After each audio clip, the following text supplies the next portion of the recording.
Section 1. You will hear a woman, Paula, phoning her friend Ralph about an application to the local council for money for their drama club.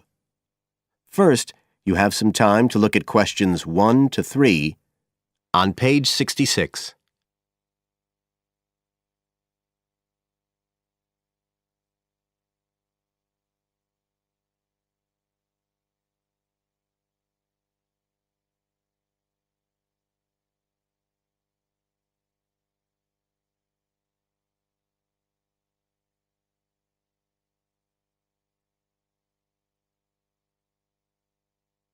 You will see that there is an example which has been done for you. On this occasion only, the conversation relating to this will be played first.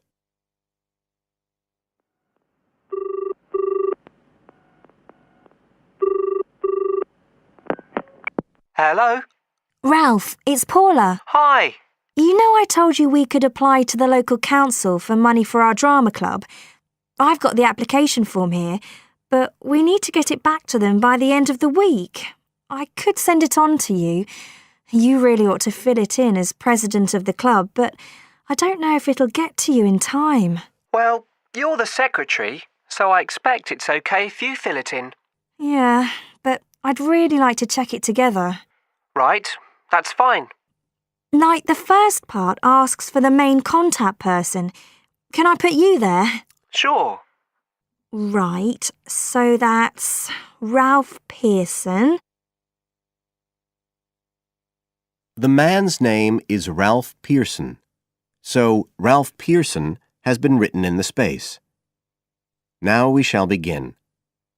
You should answer the questions as you listen, because you will not hear the recording a second time. Listen carefully and answer questions 1 to 3.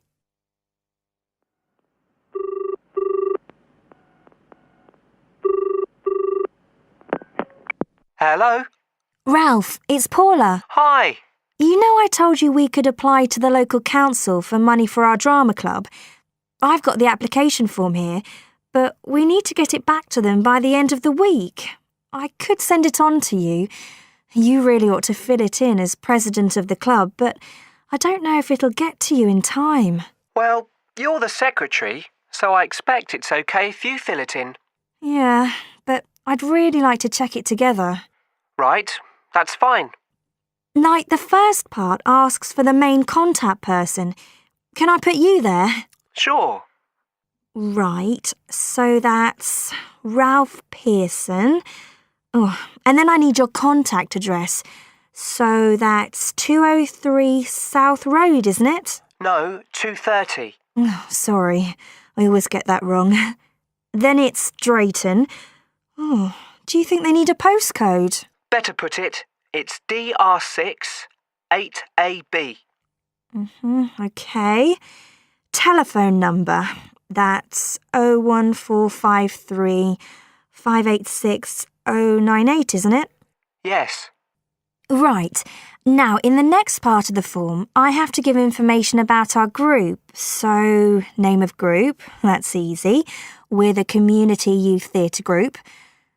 But then I have to describe it. So, what sort of information do you think they want? Well, they need to know we're amateurs, not professional actors.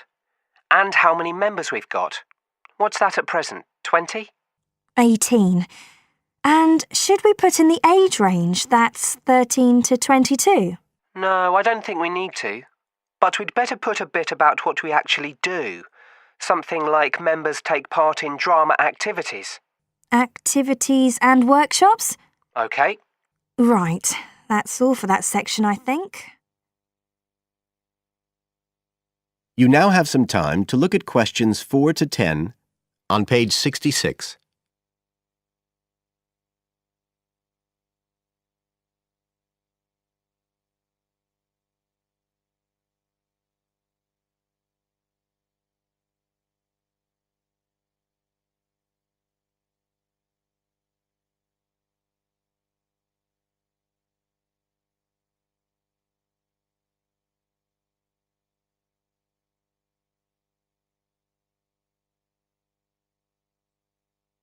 Now listen and answer questions 4 to 10.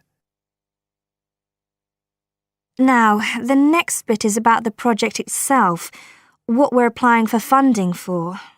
So, first of all, they need to know how much money we want. The maximum's £500. I think we agreed we'd ask for £250, didn't we? OK. There's no point in asking for too much. We'll have less chance of getting it. Then we need to say what the project, the activity is. Right. So we could write something like, to produce a short play for young children. Should we say it's interactive? Yes, good idea. Right, I've got that. Then we have to say what we actually need the money for. Isn't that it? No, we have to give a breakdown of details, I think. Well, there's the scenery. But we're making that. We need to buy the materials, though. Oh, OK. Then there's the costumes. Right. That's going to be at least £50. OK. And what else? Oh, I just found out we have to have insurance. I don't think it'll cost much, but we need to get it organised. Yes, I'd forgotten about that. And we could be breaking the law if we don't have it. Good thing we've already got curtains in the hall. At least we don't have to worry about that. We'll need some money for publicity. Otherwise, no one will know what we're doing. And then a bit of money for unexpected things that come up. Just put sundries at the end of the list. OK, fine. Now, the next thing they want to know is if they give us the grant, how they'll be credited. What do they mean, credited? I think they mean how we'll let the public know that they funded us. They want people to know they've supported us. It looks good for them. Well, we could say we'd announce it at the end of the play. We could make a speech or something. They might prefer to see something in writing. We'll be giving the audience a programme, won't we? So we could put an acknowledgement in that? Yeah, that's a better idea. OK, and the last thing they want to know is if we've approached any other organisations for funding and what the outcome was. Well, only National Youth Services. And they said that at present funds were not available for arts projects. Right, I'll put that. And then I think that's it. I'll get that in the post straight away. I really hope we get the money. I think we've got a pretty good chance. Hope so anyway. Thanks for doing all this, Paula. That's OK. See you soon. Bye. Bye. That is the end of Section 1. You now have half a minute to check your answers.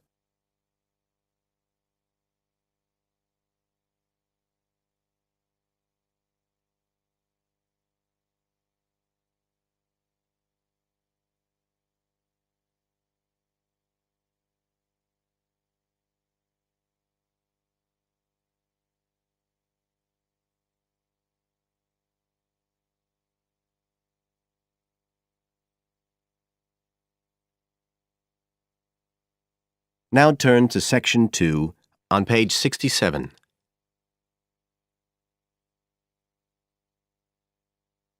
Section 2. You will hear Joanne describing her home city of Darwin in Australia to a man called Rob, who hopes to go there.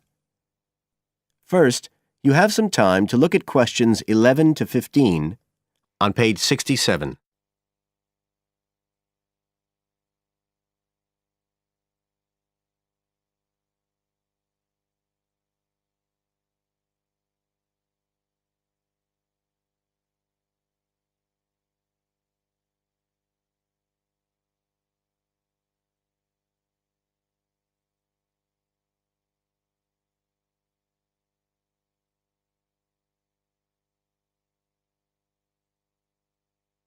Now listen carefully and answer questions 11 to 15. Joanne? Hi, you must be Rob. Nice to meet you. So, I hear you're planning to visit Australia. Yeah, and I really wanted to talk to you because I was thinking of spending some time in Darwin, and my sister told me you're from there. That's right. So, tell me about it. Well, where shall I start? Well, Darwin's in what they call the top end because it's right up at the northern end of Australia, and it's quite different from the rest of Australia in terms of cultural influences. In fact, it's nearer to Jakarta in Indonesia than it is to Sydney, so you get a very strong Asian influence there. That means we get lots of tourists. People from other parts of Australia are attracted by this sort of international cosmopolitan image. And as well as that, we've got the same laid-back atmosphere you get all over Australia, probably more so, if anything, because of the climate. But what a lot of the tourists don't realise until they get there is that the city's also got a very young population. The average age is just 29, and this makes the whole place very buzzy. Some people think that there might not be that much going on as far as art and music and dancing and so on are concerned because it's so remote. I mean, we don't really get things like theatre and opera in the same way as cities down in the south like Sydney, for example, because of the transport expenses. But in fact, what happens is that we just do it ourselves. Lots of people play music, classical as well as pop, and there are things like artists groups and writers groups and dance classes. Everyone does something. We don't just sit and watch other people. You said it's very international? Yeah, they say there's over 70 different nationalities in Darwin. For instance, there's been a Chinese population there for over 100 years. We've even got a Chinese temple. It was built way back in 1887, but when a very bad storm, a cyclone in fact, hit Darwin in the 1970s, it was almost completely destroyed. The only parts of the temple that survived were part of the altars and the stone lions. But after the storm, they reconstructed it using modern materials. It's still used as a religious centre today, but it's open to tourists too, and it's definitely worth going to see it. Oh, and as far as getting around goes, you'll see places that advertise bicycles for hire, but I wouldn't recommend it. A lot of the year it's just so hot and humid.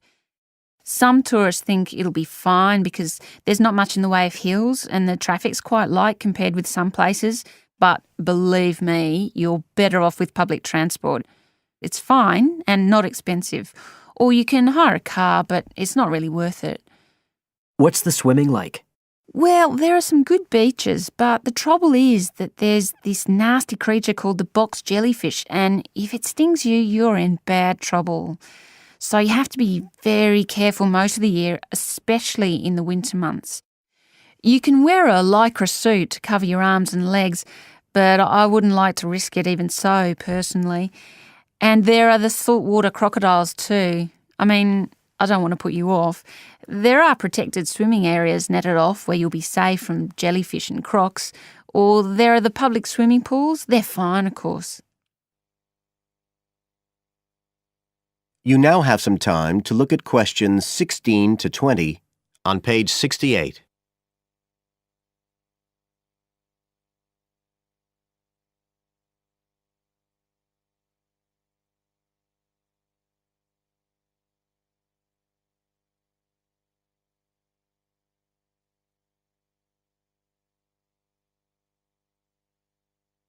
Now listen and answer questions 16 to 20. So which places would you specially recommend? Well, one of the most popular attractions is called Aquascene. What happens is every day at high tide, hundreds of fish come in from the sea, all different sorts, including some really big deep sea fish. And some of them will even take food from your hand. It's right in the middle of town at the end of the esplanade. It's not free. I think you have to pay about $5, but it's definitely something you have to experience. Then, of course, Darwin has a great range of food. Being such a cosmopolitan place, and if you don't have lots to spend, the best place to go is to Smith Street Mall, where they have stalls selling stuff to eat. There's all sorts of different things, including Southeast Asian dishes, which I really like. You'd think there'd be plenty of fresh fish in Darwin, as it's on the coast, but in fact, because of the climate, it mostly gets frozen straight away. But you can get fresh fish in the restaurants on Cullen Bay Marina. It's a nice place to go for a special meal, and they have some good shops in that area too. What else? Well, there's the Botanic Garden. It's over 100 years old and there's lots to see. An orchid farm, rainforest, a collection of palm trees, a wetlands area. You can easily spend an afternoon there. That's at Fanny Bay, a couple of kilometres out to the north. Then, if you've got any energy left in the evening, the place to go is Mitchell Street. That's where it all happens as far as clubs and music and things are concerned. You'll bump into lots of my friends there. Talking of friends, why don't I give you some email addresses? I'm sure they wouldn't mind. That is the end of Section 2. You now have half a minute to check your answers.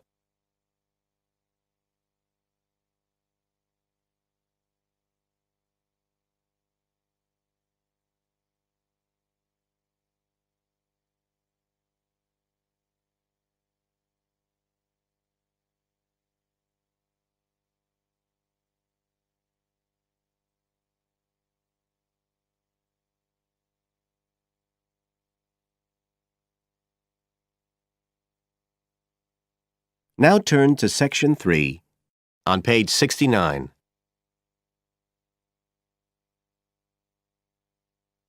Section 3. You will hear two university students, Phil and Stella, talking to their tutor about their research project. First, you have some time to look at questions 21 to 27 on pages 69 and 70.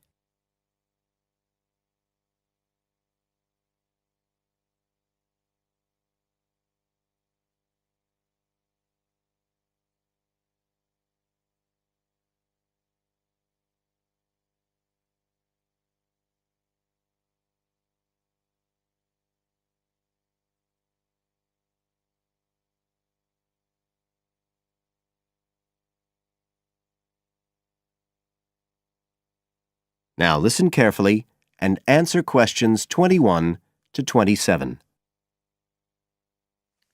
Come in. Ah, yes, Stella. Is Phil there too? Mm-hmm. Good. Come on in. OK, so you're here to discuss your research project. Have you decided what to focus on? You were thinking of something about the causes of mood changes, weren't you?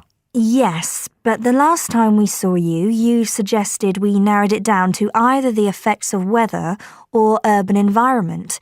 So we've decided to focus on the effects of weather. Right, that's more manageable.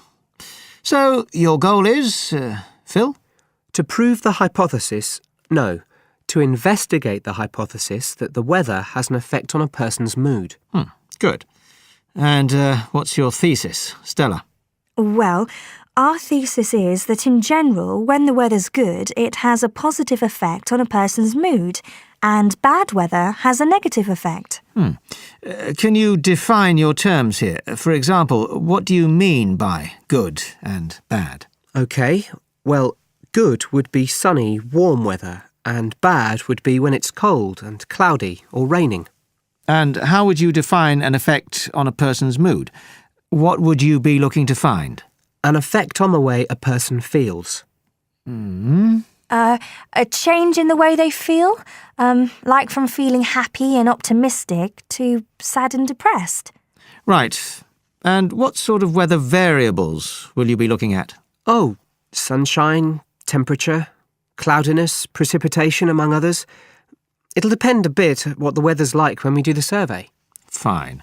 We'll talk about that in a minute. But first, what about background reading? I gave you some suggestions. Did you manage to read any of it? Yes, we read the Ross Vickers article, the one comparing the groups of American Marines training in summer and winter. That's quite relevant to our study. It was interesting because the Marines who were training in the cold winter conditions tried to cheer themselves up by thinking of warm places, but it didn't really work. Yes, they were trying to force themselves to have a positive mental outlook, but in fact it had the opposite effect, and they ended up in a very negative state of mind. And we found some more research by someone who wasn't on the reading list you gave us, George Whiteborn. He compared people living in 3 countries with very different climatic conditions. Actually, he looked at several things, not just the weather. But he found some people's reactions to bad weather were much worse than others, and it was linked to how stressed they were generally. The weather on its own didn't have such a significant effect on mood. And we looked at a paper by Haverton. Yeah, he broke weather up into about 15 or 16 categories and did qualitative and quantitative research.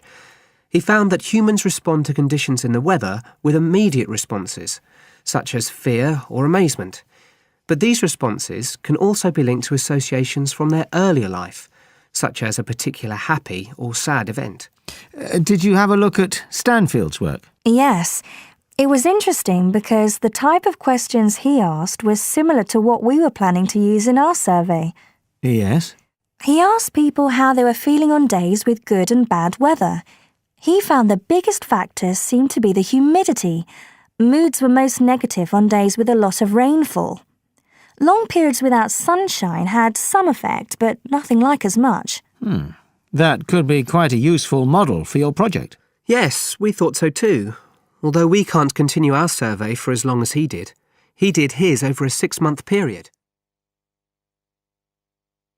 You now have some time to look at questions 28 to 30 on page 70.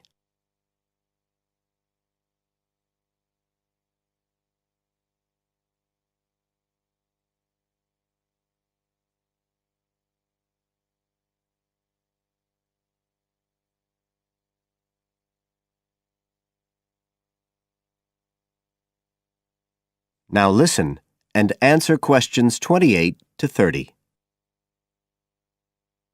Right, well, you've made quite a good start. So, where are you going from here? Well, we've already made the questionnaire we're going to use for the survey. It's quite short, just 8 questions. We're aiming to survey 20 people over a period of 3 months from October to December. We can't specify the actual dates yet because it depends on the weather.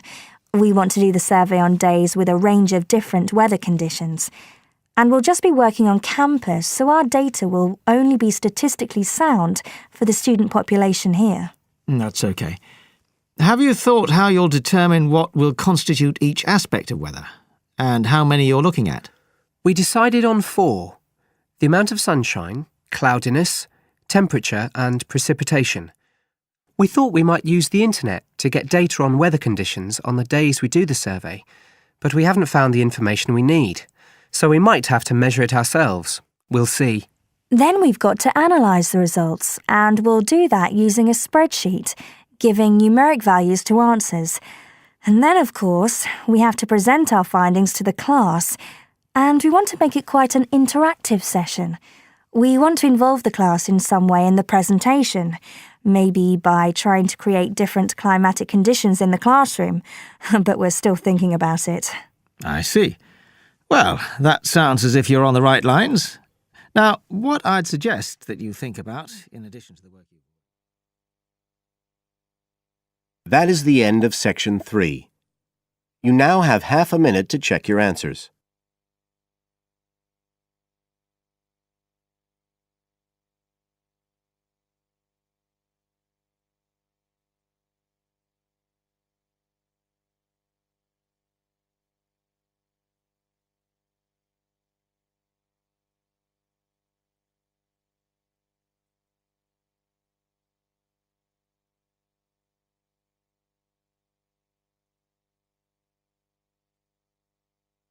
Now turn to section 4 on page 71.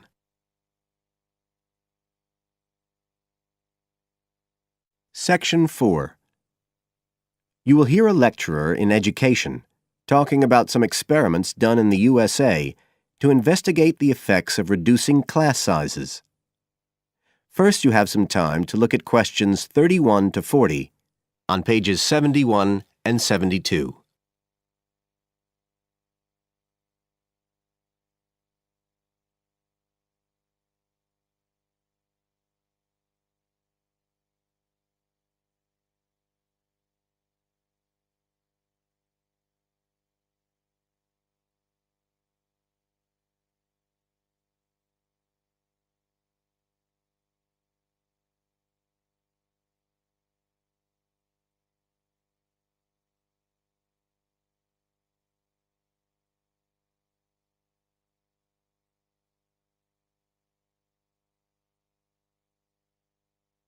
Now listen carefully and answer questions 31 to 40. All over the world, there are passionate arguments going on about how educational systems can be improved. And of all the ideas for improving education, few are as simple or attractive as reducing the number of pupils per teacher. It seems like common sense. But do these ideas have any theoretical basis? Today, I want to look at the situation in the USA and at some of the research that has been done here in America on the effects of reducing class sizes. In the last couple of decades or so, there has been considerable concern in the United States over educational standards here, following revelations that the country's secondary school students perform poorly relative to many Asian and European students. In addition, statistics have shown that students in the nation's lower-income schools in the urban areas have achievement levels far below those of middle-class and upper-middle-class schools. So would reducing class sizes solve these problems? Well, we have to remember that it does have one obvious drawback. It's expensive. It requires more teachers and possibly more classrooms, equipment, and so on. On the other hand, if smaller classes really do work, the eventual economic benefits could be huge. Better education would mean that workers did their jobs more efficiently, saving the country millions of dollars. It would also mean that people were better informed about their health, bringing savings in things like medical costs and days off sick. So what reliable information do we have about the effects of reducing class sizes? There's plenty of anecdotal evidence about the effect on students' behavior, but what reliable evidence do we have for this?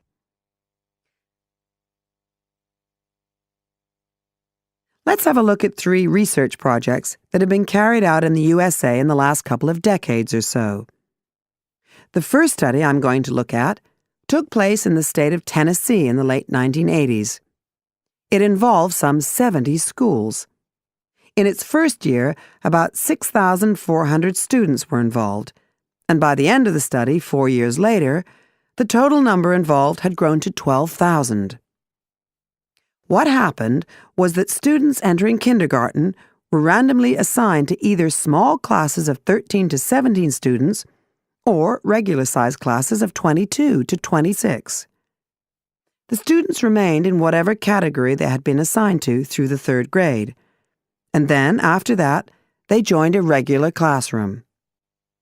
After the study ended in 1989, researchers conducted dozens of analyses of the data.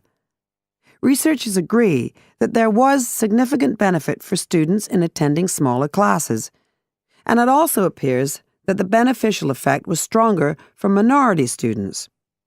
However, there's no agreement on the implications of this.